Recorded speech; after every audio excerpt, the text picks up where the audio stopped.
So if you're just starting out, or if you're putting in the effort but not getting much back in regards to views, likes, comments, engagement, whether that be through videos, through podcasts and listens, or even on a social media platform of your choice, where you're doing the work, you're putting the effort in, and you're coming up with something that you really think is going to take off, but actually the tumbleweed hits.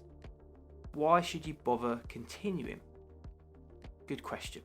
Now, in this video, I'm going to share with you some ideas that I've formed and some reasons that I'm using to continue my journey. But if we are meeting for the first time, then hi, my name's Liam.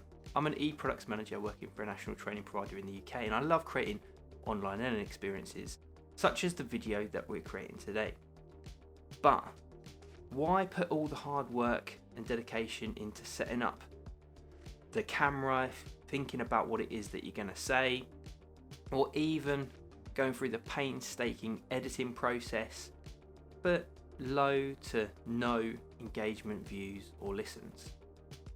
Well, it's something that's happened to me quite often, and my experience of starting my podcast and then going through the lower moments where the listens haven't been in the astronomical phases, having posted so many things onto social media where I think, I'm really proud of that, I'm really excited to see what conversations I can start with people based on what it is that I'm saying, to get 0 or a few likes from people that I know, trust and have worked with in the past.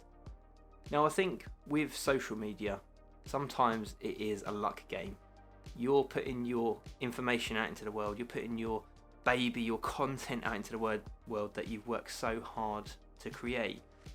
But if you're not in the right place in the right time, or if your ideal viewer isn't in the right place in the right time, then potentially you're not going to be coming up in the timeline, and you'll just be scrolled past and forgotten about. Now, let's not forget that there's also something else that might happen, and that being people who are lurking.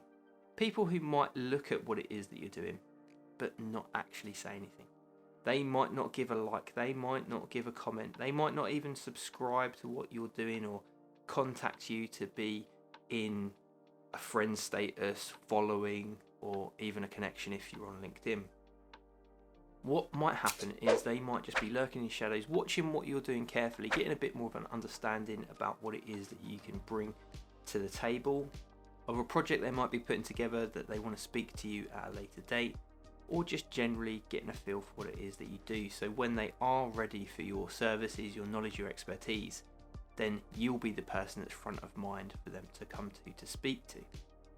Now, I know that this can be frustrating, and as I say, it happens to me all the time. I put something onto LinkedIn, or I put a podcast episode out that I'm really proud of, but it doesn't get that many listens, or I don't get any engagement at all. So how do you overcome that, and why should you keep going on? Now, there is that idea of the lurkers and people who are going to just be simply watching what you're doing and following you on your journey. But also, another idea that I think could help you if you're low on motivation and wondering whether I should even bother continuing, is that you're building your portfolio of work. So when it is the right time for somebody to check out what you're doing, it might be that they want to go a little bit deeper than seeing that one piece of information, that one piece of content that you're pushing out. I know from my experience at work, I've had a conversation recently with a gentleman who worked for another organisation. Never met him before in my life, but the first thing he said to me was, Liam, I think we know each other. I've got a great understanding of who you are, and I can't wait to start working with you. And yeah, right, it's surprising, and I was absolutely shocked and taken a little bit aback. And I asked him why did he feel that he knew me so well? Thought perhaps I'd met him in the past somewhere and forgotten. Perhaps we were acquainted in some way, shape or form. But no, actually what had happened was, where I'd been involved in a podcast that the company that I work for had released, this gentleman had gone and done his homework. He's gone and done his due diligence on our organisation, consumed all of the content that we'd put out there, and even though it wasn't pitched at him directly, he saw the value in what it was that we were doing, and because he'd consumed all of the episodes that we'd released. He felt that as I was the narrator and as I was part of the co-hosting team, that he had a better relationship. And I think that is a fantastic reason for you to continue. If it is the case that somebody picks up on what it is that you're doing, they often want to check out whether you're worthy of a subscription, whether you're worthy of their time or a conversation to take something a little bit further. So that's my take on that particular part. But one of the most important things I think that you should be considering, if it is that you're thinking about giving up, or if you're thinking about, is it even worth my time, effort, is that, are you able to use it as professional development? Are you able to use what it is that you're pushing out into the world, to review it and to make those steps to take you to the next level, to the next level, to the next level? Now, I have got a lot to learn when it comes to YouTube, and this is why I'm starting now. I want to get to the stage where I really know what I'm talking about and where I can really tell people the ins and outs of what's happening from the point of view of actually being a creator.